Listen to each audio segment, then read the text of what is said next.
तो राम राम जी, मेरा नाम है रिंकू और मैं इस चैनल पर लोगों की सच्ची भूतिया स्टोरीज अपलोड करता हूं। तो आज की कहानी हमें भेजी है राघव चौहान जी ने, जिनके साथ यह पूरा इंसिडेंस हुआ था। तो गाइस, स्टोरी में आगे बढ़ने से पहले अगर आप लोग चैनल पे नए हो तो गाइस प्लीज़ आप लोग चैनल को ज़रूर से सब्सक्राइब कर लेना और बेल आइकन को ऑल वाले नोटिफिकेशन पे ज़रूर से प्रेस कर लेना, जिससे गाइस होगा ये कि हम जो भी नई वीडियोस अपलोड करेंगे उसकी नोटिफिकेशन आप लोगों के पास सबसे पहले पहुंचेगी। और गाइस, अगर आप लोग वीडियो पे नए हो तो गाइस वीडियो को ज़्यादा से ज़्यादा शेयर कीजिए और वीडियो में एक लाइक ज़रूर से कर देना, जिससे गाइस हमें बहुत मोटिवेशन मिलती है। तो चलिए गाइस, बिना टाइम वेस्ट करते हुए स्टोरी पे आगे बढ़ते हैं, स्टोरी शुरू करते हैं। तो बात है 2003 की, जब उत्तर प्रदेश के एक छोटे से ज़िले में तैनात थे राघव चौहान। इनकी उम्र लगभग उस समय 40 साल की थी। चेहरा सख्त लेकिन आंखों में गहरी समझ। उनकी पहचान थी ईमानदारी और निडर पुलिस वाले की। राघव को हाल ही में एक अजीब जगह ट्रांसफ़र किया गया था, मड़ियापुर। यह एक छोटा सा गांव था। चारों ओर घना जंगल और दलदली ज़मीन थी। वहाँ का पुलिस थाना शहर से लगभग 15 किलोमीटर दूर था। लोग कहते थे कि इस थाने की बदनामी पूरे ज़िले में थी। लोग फुसफुसाकर कहते थे, भाई रात को उस थाने के आसपास भी मत जाना, वहाँ अजीब अजीब आवाज़ें आती है। कहते हैं कोई केस वहाँ जाता है तो सुलझता नहीं, उल्टा रहस्य पैदा हो जाता है। राघव, जो हमेशा अंधविश्वास से दूर रहते थे, इन बातों को हंसकर टाल देते हैं। शाम को जीप से जंगल का रास्ता काटते हुए राघव जब थाना पहुँचे तो सूरज पूरी तरीके से ढल चुका था। पुराना टूटा फूटा लाल ईंटों का थाना सामने खड़ा था। खिड़कियां में जाले लटक रहे थे। दरवाज़ा चरमराकर खुलता। अंदर सिर्फ 2 कांस्टेबल मौजूद थे, गोपाल और रामू। दोनों डरे सहमे लग रहे थे और कह रहे थे, नमस्ते साहब। गोपाल ने सलाम ठोका। इतनी उदासी क्यों है तुम्हारे चेहरे पर? यह मुस्कुराते हुए राघव ने पूछा उससे। कुछ नहीं साहब, आप आराम कर लीजिए, बस रात में ज़्यादा बाहर मत जाइएगा। रामू ने गोपाल की ओर देखा, मानो उसे चुप रहने का इशारा कर रहा हो। राघव को बात अजीब लगी, मगर थकान के कारण उन्होंने ध्यान नहीं दिया। रात के करीब 12 बजे अचानक थाने के मुख्य दरवाजे पर किसी ने जोर जोर से दस्तक दी। गोपाल घबराकर उठ बैठा। साहब, फिर वही हुआ? राघव ने पूछा, क्या हुआ? उन्होंने पिस्तौल उठाई और दरवाज़ा खोला। बाहर कोई नहीं था, सिर्फ ठंडी हवा और जंगल की अंधेरी गंध। लेकिन जमीन पर किसी के गीले पैरों के निशान दिखाई दे रहे थे, जैसे कोई नदी या तालाब से भीगा हुआ आदमी आया हो। वे निशान थाने के गेट से लेकर बरामदे तक जा रहे थे, लेकिन अचानक गायब हो गए थे। राघव के माथे पर पसीना आ गया था। ये क्या मजाक है यार, यह कहते हुए वह सोच में पड़ जाते हैं। अगले दिन राघव गांव गए। चौपाल पर बैठे लोग उन्हें देख रहे थे। जैसे ही उन्होंने थाने का जिक्र किया, गांव वाले चुप हो गए। एक बुजुर्ग ने कहा, साहब, उस थाने में 20 साल पहले एक कांड हुआ था। एक पुलिस वाला अपनी ड्यूटी पर ही मारा गया था। तब से वहाँ शांति नहीं है। तभी राघव ने पूछा, कैसा कांड? बुजुर्ग की आंखों में डर दिखाई दे रहा था। वो कह रहा था, वो कहानी मत पूछिए साहब, बस यही जान लीजिए रात को जो दस्तक आपने सुनी होगी वो इंसान की नहीं थी।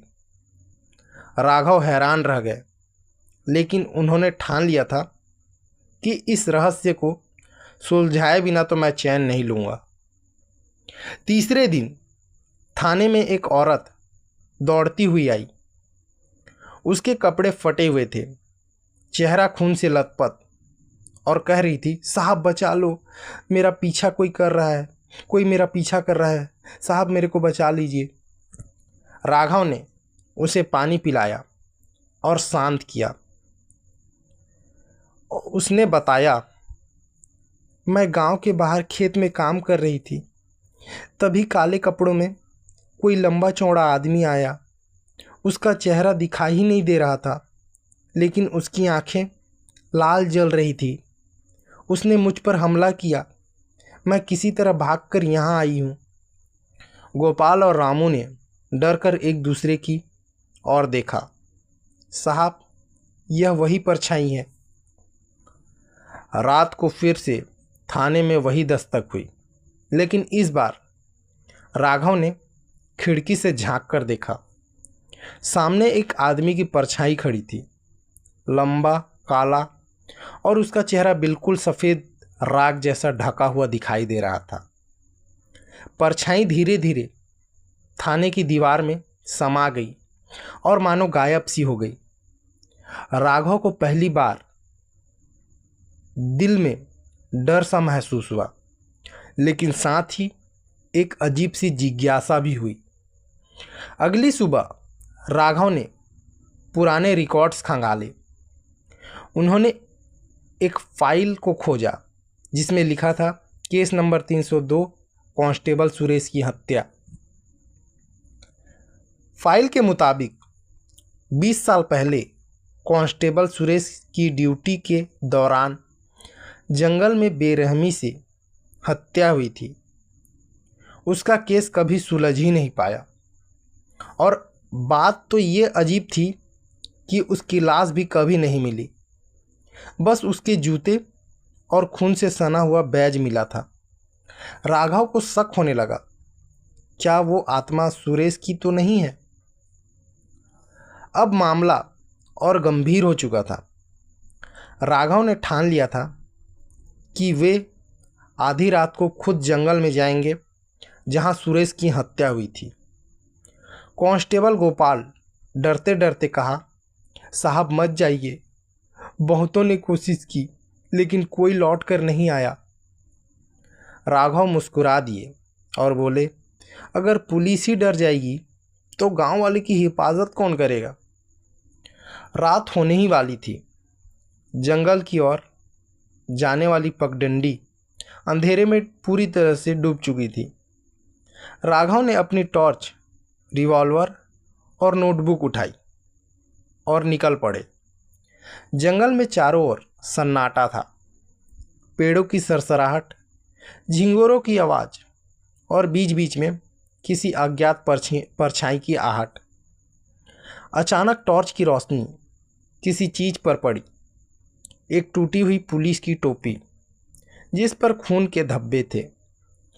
यह देखकर राघव का दिल जोर जोर से धड़कने लगा। रात के 12 बजे का समय था। राघव हाथ में टॉर्च और रिवॉल्वर लिए धीरे धीरे जंगल की पगडंडी की ओर आगे बढ़ रहे थे। चारों ओर सन्नाटा था। हवा इतनी ठंडी कि हर झोंकों में जैसे हड्डियां चटक जा रही हो। पेड़ों की छाया टॉर्च की रोशनी में ऐसी लग रही थी मानो कोई इंसान खड़ा हो। अचानक पीछे से सरसराहट हुई तो राघव ने पलटकर देखा। पीछे कोई भी नहीं था, लेकिन जमीन पर गीले पैरों के निशान साफ दिखाई दे रहे थे। निशान जंगल की ओर, अंदर की ओर जा रहे थे। राघव उस निशान का पीछा करते हुए जंगल के बीचों बीच पहुँचे वहाँ एक पुराना सूखा कुआं था। उसके चारों ओर कांटे और जंगली घास फूस उगी हुई थी। जैसे ही राघव ने टॉर्च अंदर डाली, उन्हें नीचे कुछ चमकता हुआ दिखाई दिया। पुलिस का बैज। बैज पर लिखा था कांस्टेबल सुरेश। राघव ने रस्सी बांधी और कुएं में उतरने लगे। जैसे ही वे आधे रास्ते पहुँचे, नीचे से अजीब अजीब सी ठंडी हवा उठने लगी, मानो कोई अदृश्य शक्ति उन्हें अंदर की ओर खींच रही हो। तभी राघव ने गरजकर आवाज़ दिया, कौन है? कौन है वहाँ? कौन? अचानक कुएं के अंदर से किसी के कहराने की आवाज़ आई, मुझे इंसाफ दिलाओ। राघव का दिल यह सुनकर ज़ोर ज़ोर से धड़कने लगा। उसी रात थाने पर कांस्टेबल गोपाल और रामू बैठे हुए थे। अचानक कमरे की सारी लाइट्स बुझ गई। फाइलें हवा में उड़ने लगी। टेबल पर रखी कुर्सी खुद ब खुद हिलने लगी। गोपाल यह सब देखकर चीख पड़ा और कहने लगा, रामू देख देख। सुरेश का नाम खुद ब खुद बोर्ड पर लिखा जा रहा था। दीवार पर खून जैसे लाल अक्षर दिखाई पड़ रहे थे और लिखा हुआ आ रहा था, सच बाहर लाओ नहीं तो कोई नहीं बचेगा। यह सब देखकर रामू बेहोश हो गया। राघव धीरे धीरे कुएं के तल तक पहुँचे। नीचे मिट्टी में दबा हुआ एक मानव कंकाल पड़ा था। उसकी पुलिस वर्दी सड़ी गली हालत में थी, लेकिन उस पर नेम प्लेट साफ थी, सुरेश। जैसे ही राघव ने हाथ लगाया, अचानक पूरा कुआं हिलने लगा। पानी की जगह काली परछाइयाँ उड़ने लगी। उनमें से एक आकृति धीरे धीरे बनी। कांस्टेबल सुरेश की आत्मा। उसकी आंखें लाल, चेहरा अधजला और हाथों में हथकड़ी के निशान। आवाज़ पूरी और गूंज उठी, राघव, मेरी हत्या मेरे ही साथियों ने की थी। मेरे खून के धब्बे इसी थाने में छिपाए गए हैं। मुझे इंसाफ दिलाओ, तभी ये श्राप खत्म होगा। राघव यह सुनकर हैरान रह गए। क्या पुलिसकर्मी ने भी तुम्हें मारा है? यह वह मन में सोचने लगा और उससे पूछने लगा। आत्मा ने सिर हिलाया। हाँ, मैं ईमानदारी से तस्करों का राज खोलना चाहता था, लेकिन थाने के 3 लोग उनमें से मिले हुए थे। उन्होंने मुझे जंगल में बहला फुसला कर लाया और मुझे मार डाला। मेरी लाश कुएं में फेंक दी और केस को बंद कर दिया। तब से मैं यहीं भटक रहा हूँ। यह सुनते ही राघव के रोंगटे खड़े हो गए और वह पूछने लगा, कौन थे वो 3 लोग? आत्मा गरज उठी और बोली, उसमें से 2 अब मर चुके हैं, लेकिन एक जिंदा है और अभी भी इसी थाने में है। राघव की आंखें चौड़ी हो गई। मतलब कोई कांस्टेबल आज भी गुनहगार है? राघव के दिमाग में गोपाल और रामू का चेहरा घूम रहा था। दोनों शुरुआत से ही डरे से हमें लग रहे थे। कहीं इनमें से कोई वही हत्यारा तो नहीं? जैसे ही वे सोच रहे थे, अचानक कुआं हिलने लगा और आत्मा ने कहा, जल्दी करो वरना मेरा गुस्सा पूरे गांव वालों को निगल जाएगा। राघव ने प्रण लिया और कहा, मैं तुझे इंसाफ दिलाऊंगा सुरेश, तू चिंता मत कर। सुबह होते ही राघव थाने पहुंचे। गोपाल और रामू दोनों खामोश बैठे थे। रामू की आंखें लाल थी, जैसे रो रो कर थक गया हो।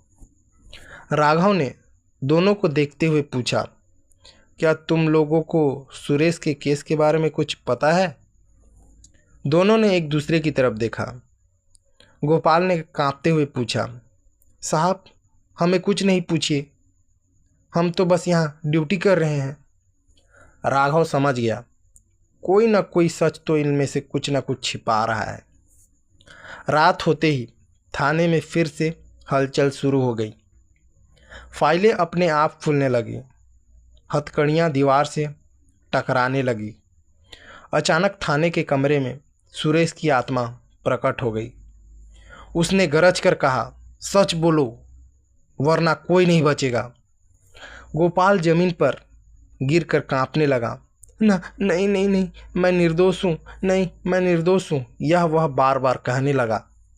लेकिन रामू का चेहरा पूरी तरीके से बदल गया। उसकी आंखों में डर की बजाय गुस्सा था और वह चिल्लाकर बोला, हाँ मैंने ही उसे मारा था, क्योंकि वह सब खोल देता तो हम सब फंस जाते। तस्करों से हर महीने हमें पैसा मिला करता था और वो ईमानदार कमीना सब खराब कर देता। राघव यह सुनकर दंग रह गए। गोपाल अवाक रह गया।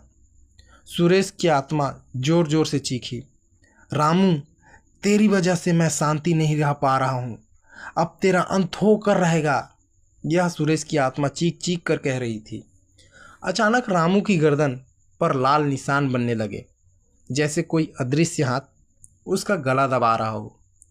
वह चीखने लगा, बचाओ बचाओ। राघव ने तुरंत आत्मा से कहा, सुरेश, बदले से कुछ नहीं होगा। अगर तू चाहता है कि तुझे इंसाफ मिले तो हमें सबूत दे, हम उसे अदालत में पेश करेंगे, तभी तू मुक्त हो पाएगा। आत्मा ठहर गई, उसकी आंखों में आंसू बहने लगे।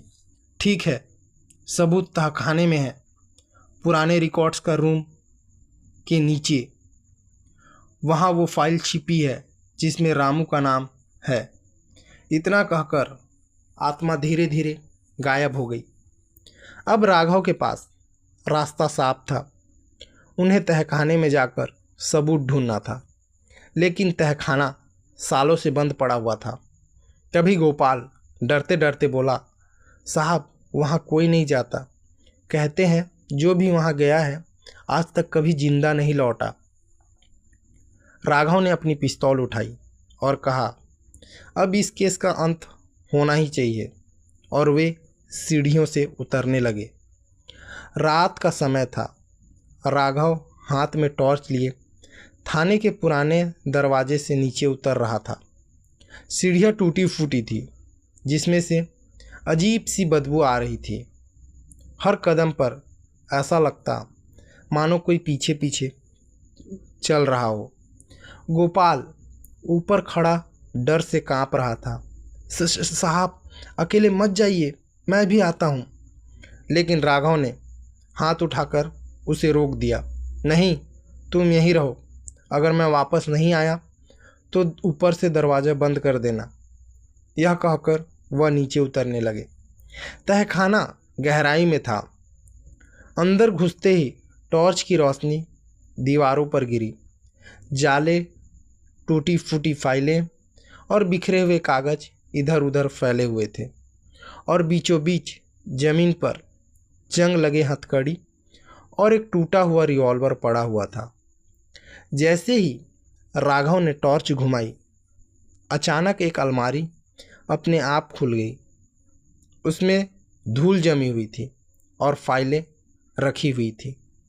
एक फाइल पर मोटे अक्षरों में लिखा था, गोपनीय तस्करी प्रकरण।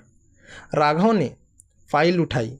उसमें साफ लिखा था, कांस्टेबल रामू, तस्करों से मिली भगत, और नीचे गवाह के तौर पर हस्ताक्षर कांस्टेबल सुरेश के थे।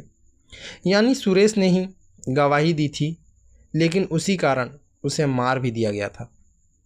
जैसे ही राघव फाइल लेकर सीढ़ियों की ओर बढ़े, अचानक तहखाने में दरवाज़ा अपने आप बंद हो गया। टॉर्च की रोशनी टिमटिमाने लगी और चारों ओर से फुसफुसाहट की आवाज़ आने लगी। सच छिपाओगे तो मर जाओगे, ये जगह कभी चैन से नहीं रहेगी। राघव ने हिम्मत बटोरकर जोर से कहा, सुरेश, मैंने सबूत पा लिया है, अब तू चैन से रह सकता है। तभी अचानक सामने धुंधली आकृति बनी। वो थी सुरेश की आत्मा, लेकिन इस बार उसका चेहरा शांत था और वो बोला, धन्यवाद राघव, लेकिन सावधान रहना, रामू अब आसानी से नहीं मानेगा। इतना कहकर उसकी आत्मा वहाँ से गायब हो गई। राघव जैसे ही तहखाने से बाहर आए, उन्होंने देखा रामू पिस्तौल लिए खड़ा था। उसकी आंखों में एक पागलपन खून सवार हो चुका था और कहा उसने, तो तूने सबूत ढूंढ ही लिया, अब तू भी जिंदा नहीं बचेगा। गोपाल घबराकर बोला, रामू, ये क्या कर रहा है? हम पुलिस वाले हैं, कानून हमारे लिए सबसे बड़ा है। रामू चीख पड़ा, कानून? हा हा हा, कानून ने मुझे क्या दिया? तस्करों से मुझे पैसा मिलता था, शराब और भी बहुत चीज़ें मिला करती थी। सुरेश बीच में आया तो उसे मैंने मार दिया, और अब राघव तू भी मरेगा। राघव ने ट्रिगर दबाने ही वाला था कि अचानक बिजली चमकी और थाने की खिड़कियां अपने आप खुल गई। तेज हवा चलने लगी और सुरेश की आत्मा वहां प्रकट हो गई। सुरेश ने गरज कर कहा, रामू, तेरा पाप और नहीं चलेगा। रामू का शरीर यह देखकर कांपने लगा। उसके हाथ से पिस्तौल गिर गई। उसकी गर्दन पर अदृश्य हाथों के निशान उभरने लगे और रामू चिल्लाया, बचाओ, मैं मानता हूँ मैंने ही तुझे मारा था, लेकिन मुझे मत मारो। राघव ने जोर से कहा, सुरेश, बदला मत ले, कानून को इंसाफ करने दे, यही तेरी असली मुक्ति है। आत्मा तुरंत ही ठहर गई। उसकी आंखों से आंसू थे। उसने कहा, ठीक है राघव, मैं तुझ पर भरोसा करता हूँ। इतना कहकर धीरे धीरे आत्मा धुंध में विलीन हो गई। राघव ने रामू को हथकड़ी लगा दी। गोपाल ने राहत की सांस ली और कहा, साहब, आपने तो सचमुच भूत को भी शांत कर दिया। सुबह होते ही राघव ने पूरा मामला जिलाधिकारी को सौंपा। फाइलें, सबूत और रामू को इकबालिया जुर्म के तौर पर उन्हें सौंप दिया। गांव वालों को भी यह खबर मिली। लोग कहने लगे, अब हमारा थाना सचमुच पवित्र हो गया है। उस रात थाने में पहली बार शांति थी। ना कोई दस्तक, ना कोई चीख। राघव ने सपने में देखा कि सुरेश वर्दी पहने खड़ा था।